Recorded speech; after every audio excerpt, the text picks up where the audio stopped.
What's up, y'all? It's the Dr. Investor back again with another video. I'm back for much requested topic. I'm going to be talking about a topic I get asked about all the time, so I thought I'd make a video about it. The question is being a doctor worth it? Is the medicine journey worth it? So today I'm going to get into that topic. I'm not going to just give my own personal opinion. I'm going to be giving you the opinion of medical students I work with. I was once a medical student, fellow residents I work with, attendings I work with as well. It's not going to just be individuals from my specialty, doctors from a wide range of specialties that I'm taking into account when I do this video, whether it be urology, orthopedic surgery, family medicine, or internal medicine. So I'm taking that into account when I'm making this video.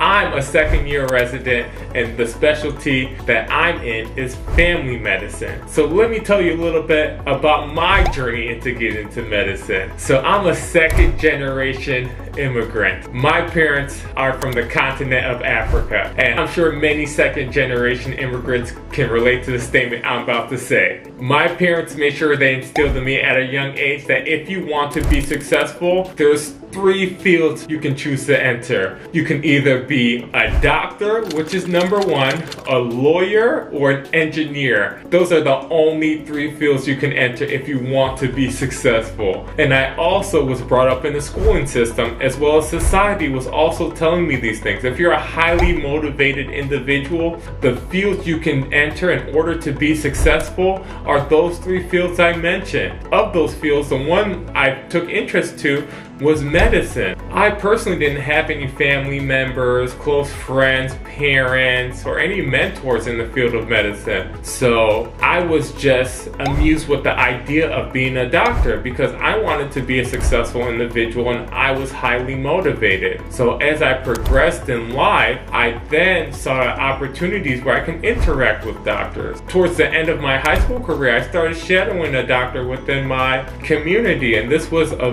very life-changing experience. It let me know more of what a doctor actually does because I didn't have much insight into the field. And when I was in college, I continued shadowing and doing other things in the medical field to give me more and more insight inside the field. And this solidified that this is a field I could see myself doing. I loved helping people, I loved learning, and I loved the impact that doctors had on their patients, and I wanted to have a similar impact.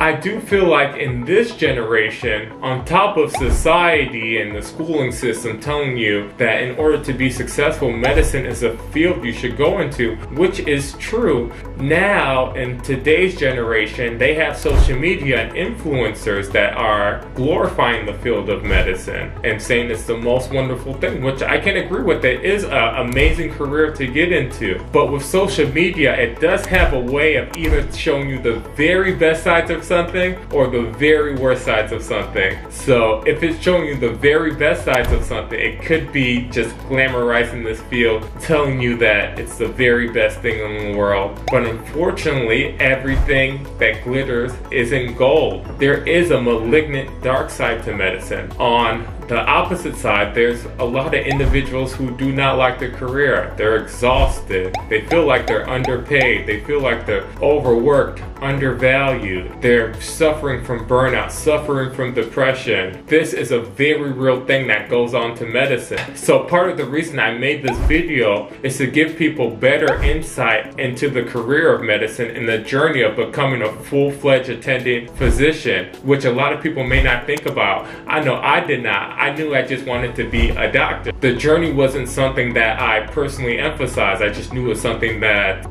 was the roadmap in order to get to my ultimate destination. But that journey is a long journey that involves a lot of delayed gratification and a lot of long-term thinking. So I'm going to get into some of the reasons why medicine can be malignant and why it can be a field that individuals dislike.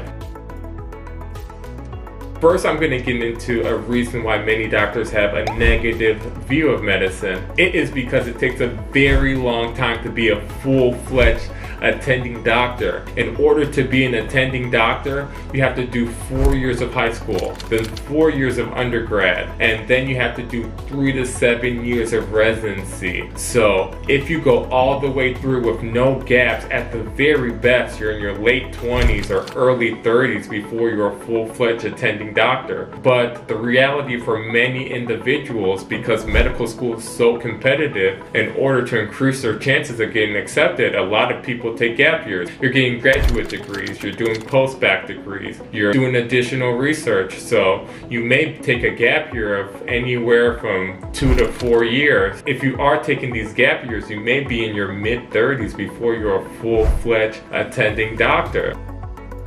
Another downside that many people see to medicine, you're doing 4 years of undergrad, which is not paid. Then you have to do 4 years of medical school, which is not paid. And then you finally get paid during your residency, which can be 3 to 7 years, and you're getting paid anywhere around $40,000 to $80,000 a year. This may be frustrating because you see your peers that are making 6 figures right out of undergrad, as opposed to you, who is still undergoing schooling that's very expensive. Medical school is very expensive. It can cost to $100,000 a year. The average medical student finished medical school with about $250,000 to $350,000 in debt, which is quite a bit. So as you can see, not only are you missing out on money, you're also accruing more and more debt.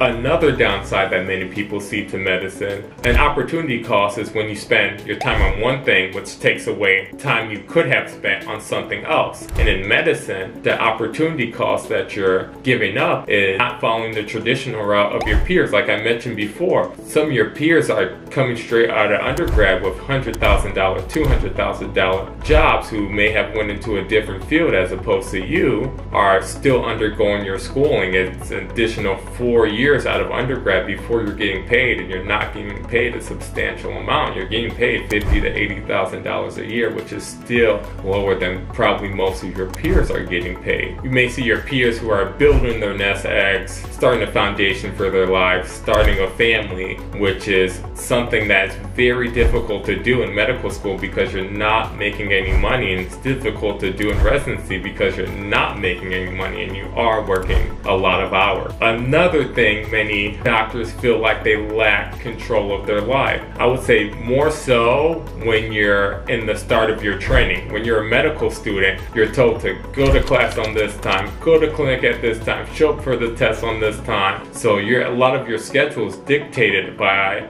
whoever's the dean of your school. You're told to follow this strict schedule for the 4 years that you're there. And then as you progress to residency, now you have more patient responsibility and your life gets a little bit more busier. Now you have more autonomy and you're more directly involved in patient care. And now your schedule is dictated by your program director. And I think most people know residency is a grind. You're working a lot of long hours. You're working anywhere from 7 to 26 hours a day, which can be grueling. I feel like residency is kind of your life, which is the case with a lot of residents. You're spending a lot of time in the hospital and clinic.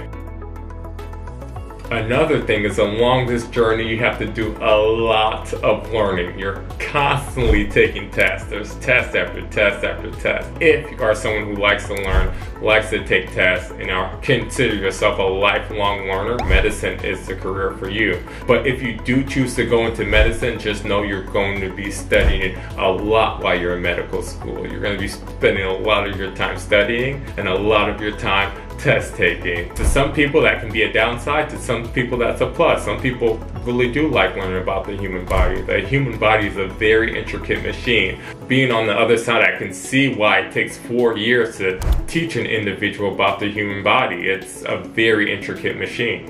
When you're an undergrad, you're told to be a pre-med major, and pre-med major is essentially a biology major or a chemistry major who take these core classes in order to get into medical school. So if you do decide to pivot and no longer pursue medicine, it's very tough to get a career in something you would enjoy, because you're essentially getting a major in an unemployable field. Unless you do plan on teaching chemistry or teaching biology at a high school or university, it's very hard to monetize on these degrees you're getting. Individuals get these specific degrees in order to get into medical school. They're not thinking long term, like, what will I do if I don't get into medical school? They got these degrees in order to get into medical school. And now that they maybe no longer want to go to medical school or no longer want to pursue a career in medicine, it's very tough. I know I've been harping on the negatives of medicine, but medicine is a very fulfilling, great career. I'm personally in medicine. I'm a family medicine resident, and I love this field because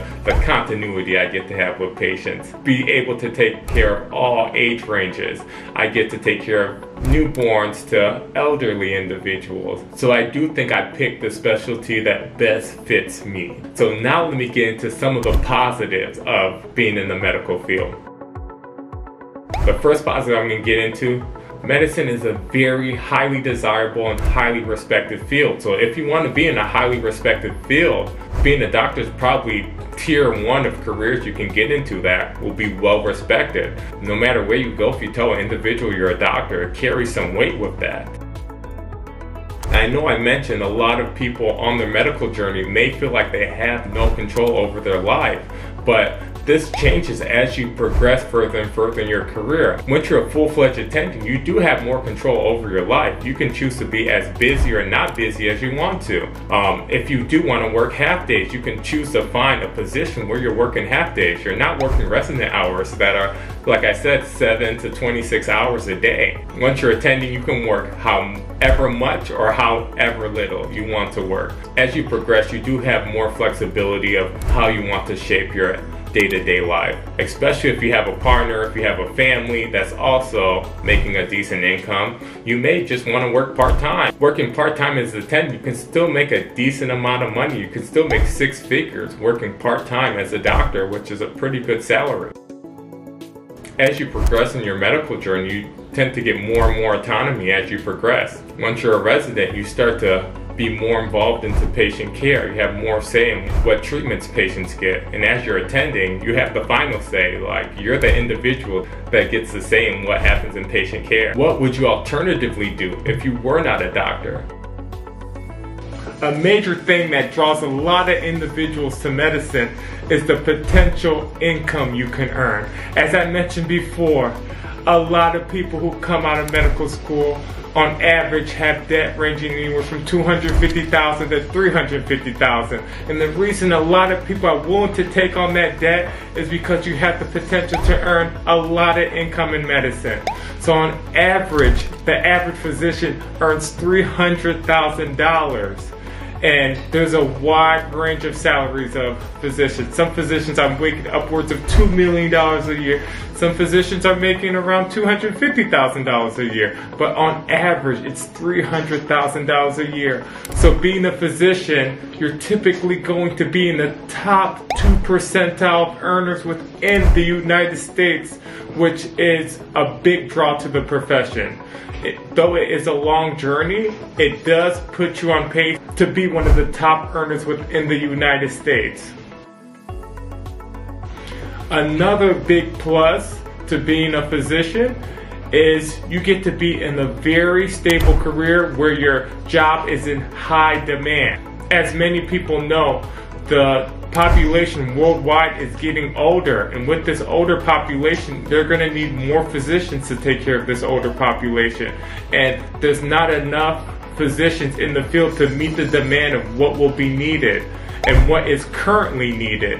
So if you are a physician, you have plenty of options of places to work, plenty of different settings that you can work. You can work in private practice, you can work in the hospital, you can work in the clinic.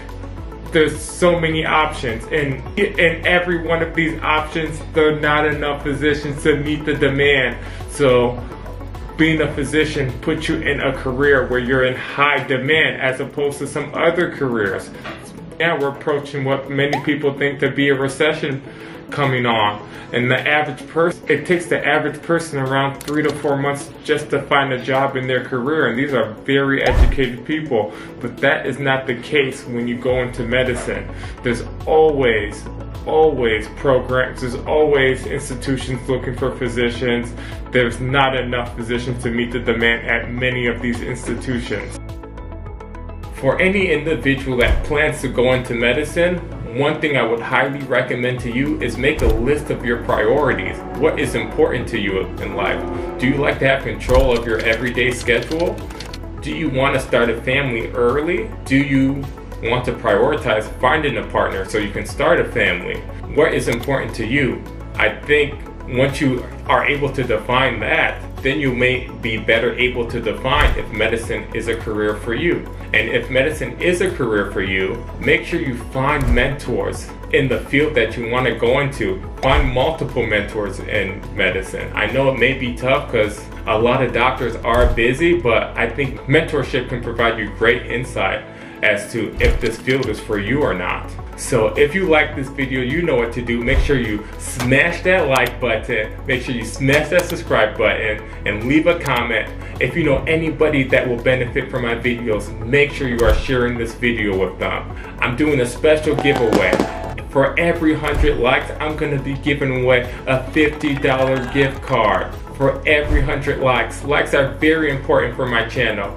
The more likes I get, this tells the YouTube algorithm to recommend this video to other individuals who may be interested in it. Please smash that like button and smash that subscribe button. Thank you so much for watching my video. I hope you enjoyed it. Make sure to leave some comments, leave some feedback. The Dr. Investor is out, and I'll be back with another video before you know it. Peace.